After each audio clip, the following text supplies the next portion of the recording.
देखिए, सबसे पहले तो मैं ममता दीदी का बहुत बहुत शुक्रिया अदा करता हूं, उनके सभी टीम के सदस्यों का, जिन्होंने हमें अप्रोच किया और जिनको ये महसूस होता है कि इस देश के अंदर अपार संभावनाएं हैं। नौजवान इस देश का, यहाँ के हमारे महिलाएं, हमारे अनुभवी साथी, यहाँ के पिछड़े दलित अक़लियत के साथी, हर एक वर्ग के अंदर अपार संभावनाएं हैं और पूरा देश आज भारतीय जनता पार्टी की तानाशाही और अहंकारी नेतृत्व और सरकार से वो किस तरीके से दुखी है, ये आप अपने अपने अगर 2 मिनट का, 2 सेकंड का भी अगर वो आत्मा के अंदर झांक के देखें तो आपको स्वतः जवाब उसमें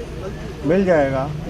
ऐसे में देश में जब हम चारों तरफ निगाह दौड़ा करके देखते हैं, क्योंकि पिछले 27-28 साल से हमने छात्र राजनीति से लेकर के, और आप सबको मालूम भी है कि जनसेवा और देश सेवा में सार्वजनिक जीवन में अपना जीवन दिया और इसमें बहुत कुछ देखने का, सीखने का वो भी मौका मिला, इस देश को समझने का मौका मिला।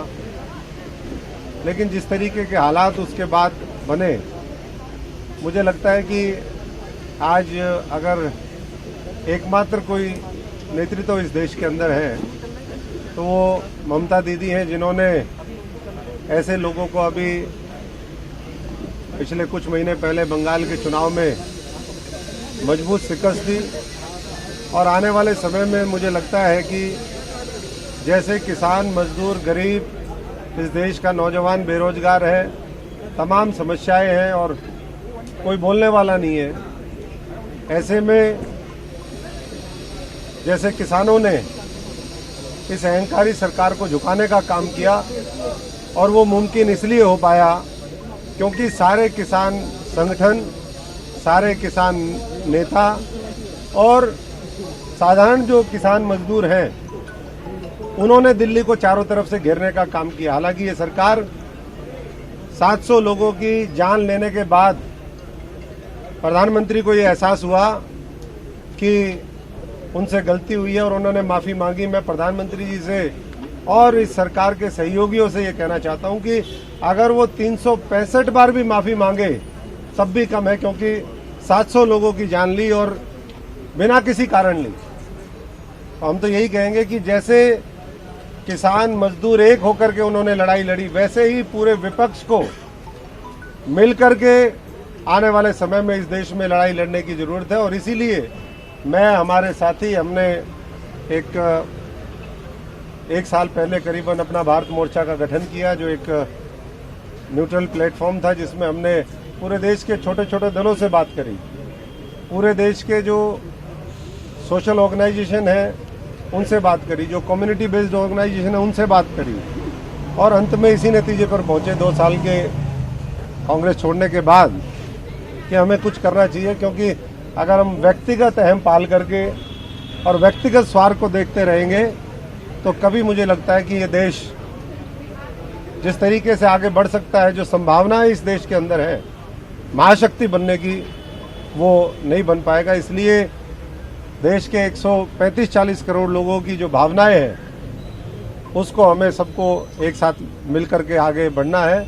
और मैं समझता हूं कि उसके लिए तृणमूल कांग्रेस, जो एक पूरे देश को एक नया विजन, नया विकल्प और नए संकल्प के साथ आगे बढ़ रही है, वो हमें सबको मिलकर के क्रिएट करना है। और उसी सिलसिले में आज की हमारी ये चर्चा रही और मैं धन्यवाद करता हूं कि आज उन्होंने तृणमूल के अंदर मैं और हमारे तमाम साथी जो सुख दुख में हर तरीके से विषम परिस्थितियों में भी मेरे साथ खड़े रहे, उन सब का भी मैं आभारी हूं। और मिलकर के हम देश की आवाज़ को ममता दीदी के नेतृत्व में मजबूत करेंगे। बहुत बहुत धन्यवाद।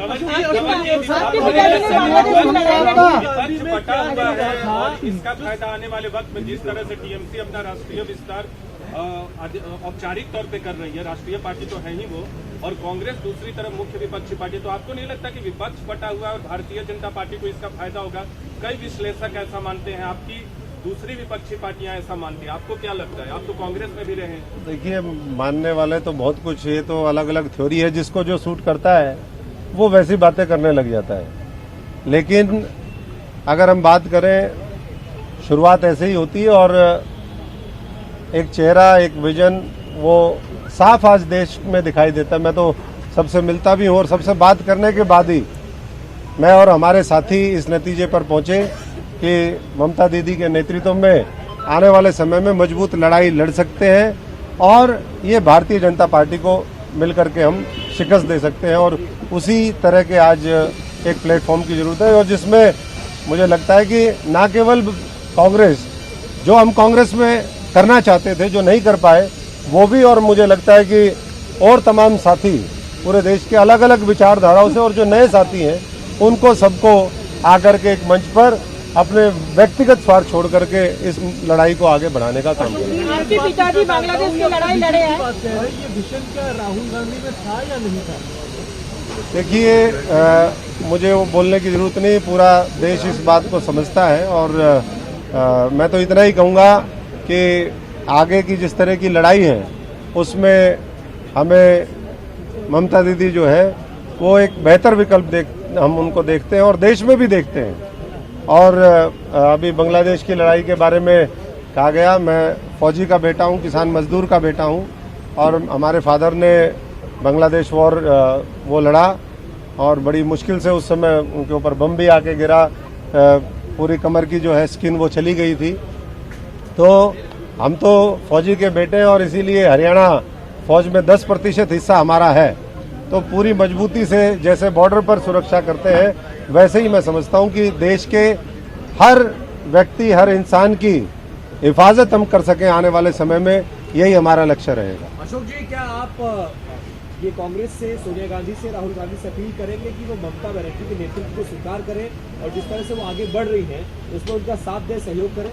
मैंने तो पहले ही कहा कि जैसे किसानों ने मिलकर के दिल्ली के चारों तरफ मोर्चाबंदी करी और सरकार को झुका दिया, उसी तरीके से अगर पूरा विपक्ष एक होकर के लड़ाई लड़ेगा तो निश्चित तौर पर 2024 का जो चुनाव होगा उसमें भारतीय जनता पार्टी को करारी शिकस्त मिलेगी और आने वाले 5 राज्यों के चुनाव से उसके नतीजे साफ देखने को मिलेंगे। नेतृत्व किसका होना चाहिए? नेतृत्व ममता का? देखिए, नेतृत्व हम तो ममता जी के साथ हैं। राहुल जी, आपके दोस्त पुराने वाले। अब मुझे लगता है कि आज हम चर्चा ममता जी की करें। बहुत बहुत सबका धन्यवाद। Thank you. नमस्कार, मैं हूं मानक गुप्ता। अगर आपको हमारा ये वीडियो पसंद आया हो तो इसे लाइक और शेयर जरूर करें, और हाँ, हमें सब्सक्राइब और फॉलो करना ना भूलें ताकि आप देश और दुनिया की कोई खबर मिस ना करें। तो जुड़े रहिए हमारे साथ और देखते रहिए News 24।